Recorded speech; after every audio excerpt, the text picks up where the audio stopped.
विदेश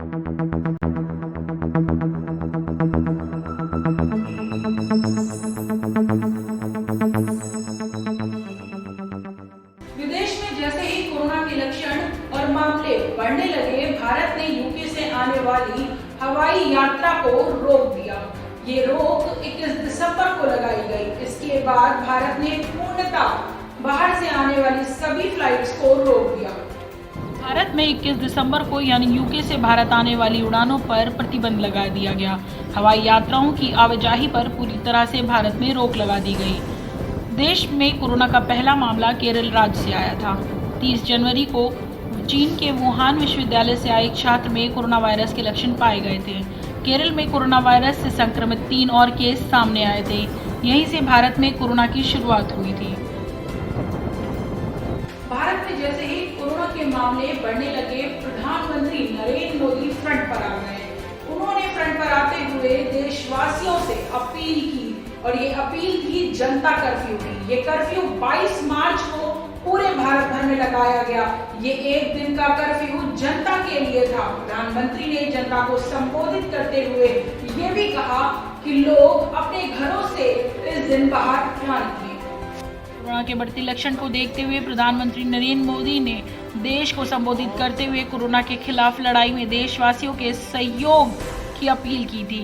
उन्होंने जनता से कहा था कि देश बड़े गंभीर दौर से गुजर रहा है। इस मुकाबले के लिए हमें संकल्प और संयम की जरूरत है। उन्होंने 22 मार्च यानी रविवार को जनता कर्फ्यू में भाग लेने के लिए देशवासियों से अपील की और कहा कि ये कर्फ्यू जनता के द्वारा जनता के लिए होगा। इस दौरान देशवासी अपने घर में रहें, घर से बाहर नहीं निकलें।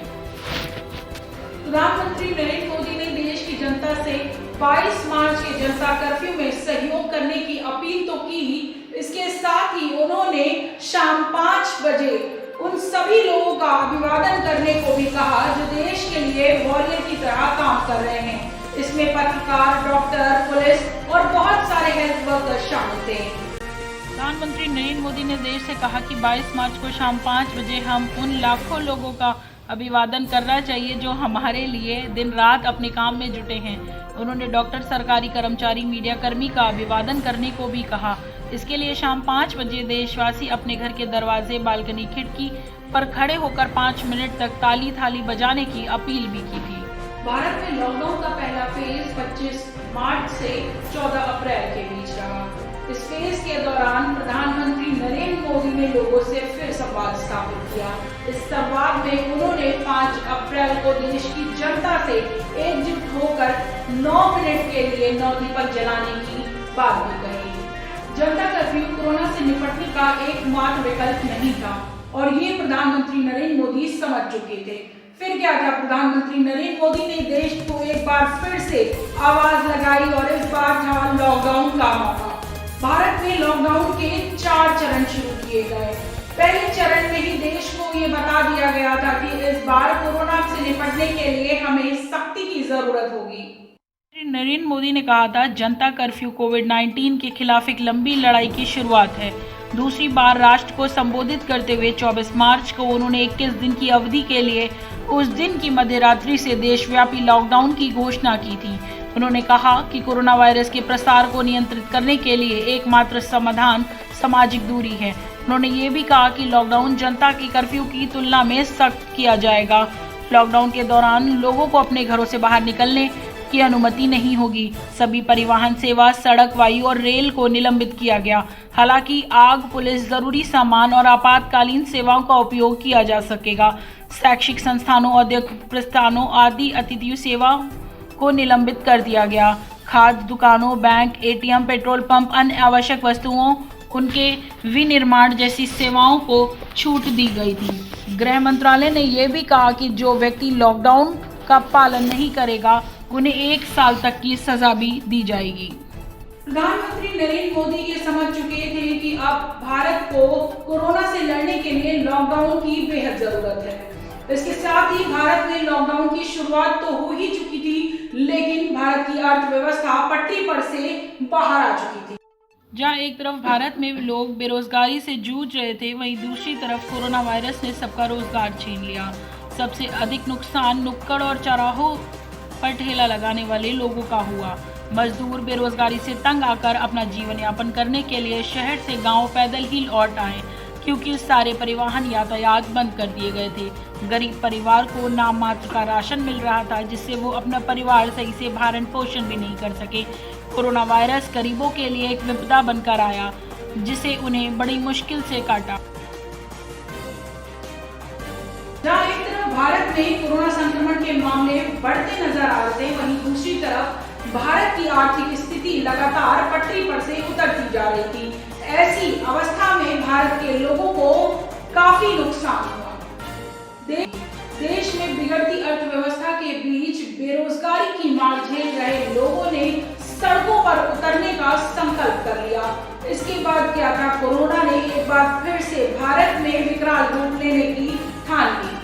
वायरस ने संपूर्ण विश्व में एक आपातकालीन जैसी स्थिति उत्पन्न कर दी।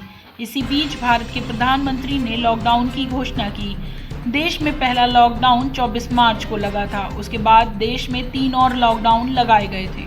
मजदूर जहां एक तरफ बेरोजगारी से तंग आकर शहर से अपने गांव वापसी के लिए पैदल ही निकल पड़े थे। भारत में बिगड़ती अर्थव्यवस्था को संभालने के लिए भारत के प्रधानमंत्री नरेंद्र मोदी सहित वित्त मंत्री ने ये फैसला लिया कि अब देश की जनता को थोड़ा बहुत राहत का पैकेज देना चाहिए। देश के अलग अलग राज्यों की सरकारों ने ये मन बना लिया कि वो पलायन कर रहे लोगों को रोजगार उपलब्ध कराएंगे। कोरोना काल में लॉकडाउन के बीच अब लोगों को जरूरत थी अनलॉक की, अपने उस रोजगार को वापस से स्थापित करने की और पाने की, जो कहीं ना कहीं कोरोना काल में खो चुकी थी। देश एक लंबे समय तक लॉकडाउन के गिरफ्त में रहने के बाद प्रधानमंत्री नरेंद्र मोदी ने यह निर्णय लिया कि अब देश को अनलॉक करने की जरूरत है। भारत में कोरोना के चलते जान और माल की बहुत सारी हानि के बाद अब देश को वापस से पटरी पर लाने के लिए प्रधानमंत्री नरेंद्र मोदी ने देश में ही कोविड की वैक्सीन को बनाने का निर्णय लिया। जनवरी को देश में कोरोना वैक्सीनेशन का कार्यक्रम शुरू किया गया। इसकी शुरुआत खुद प्रधानमंत्री नरेंद्र मोदी ने की। टीकाकरण अभियान के पहले दिन करीब 3 लाख स्वास्थ्य कर्मियों को वैक्सीन दी गई। भारत में कोरोना वैक्सीन को बनाने के लिए भारत बायोटेक और सीरम इंस्टीट्यूट ऑफ इंडिया ने रिसर्च करना शुरू कर दिया।